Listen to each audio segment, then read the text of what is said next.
ചിപ്പിയുടെ ബാലനാരി പൂജയ്ക്കുള്ള തയ്യാറെടുപ്പിലാണ് വീട്ടുകാർ. ഇഷിത ചിപ്പിയെ സുന്ദരി കുട്ടിയാക്കി ഒരുക്കിയിട്ടുണ്ട്. സ്വപ്നവലിയും രാമനും പ്രിയാമണിയും മാഷും എല്ലാം ചടങ്ങിനായി ഒരുങ്ങി നിൽക്കുകയാണ്.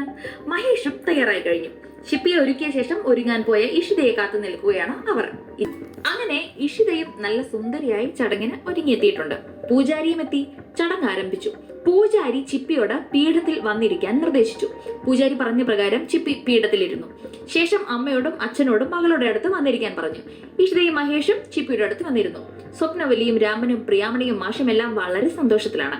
ചിപ്പിക്ക് ഈ പൂജയോടുകൂടി എല്ലാവിധ ഐശ്വര്യങ്ങളും വരുമെന്നാണ് സ്വപ്നവലിയുടെ വിശ്വാസം.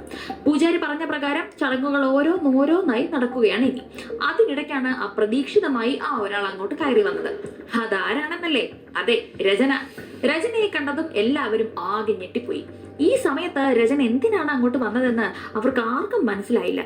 എന്നാൽ വീട്ടിലെ പൂജയും ചടങ്ങുകളും അറിഞ്ഞുകൊണ്ട് തന്നെയാണ് രചന അങ്ങോട്ടെത്തിയിട്ടുള്ളത്. വന്ന പാടെ സ്വപ്നവല്ലിയോട് ഒരു റൗണ്ട് പ്രസംഗം രചന നടത്തി.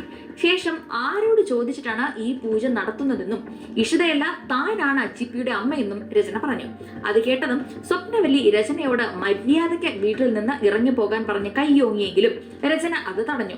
മാത്രമല്ല താൻ അങ്ങനെ ഇറങ്ങിപ്പോകാൻ വന്നവളല്ലെന്നും കൂട്ടിച്ചേർത്തു. തീർന്നില്ല രചനയുടെ പെർഫോമൻസ്. ഇഷിതയോട് ആ ഇരിപ്പിടത്തിൽ നിന്നും എഴുന്നേൽക്കാനും ആചാരപ്രകാരം പെറ്റമ്മയാണ് അവിടെ ഇരിക്കേണ്ടതെന്നും രചന പറഞ്ഞു. ആചാരം അങ്ങനെ തന്നെയാണെന്ന് പൂജാരിയും പറഞ്ഞു.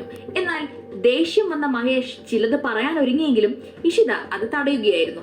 ഏത് വിധേനയും ഇഷിതയെ സങ്കടപ്പെടുത്തണമെന്നും മഹേഷിനെ തകർക്കണമെന്നുമുള്ള ലക്ഷ്യത്തോടെ എത്തിയ രചനയെ കാണിച്ചുകൊണ്ടാണ് ഇന്നത്തെ എപ്പിസോഡ് അവസാനം.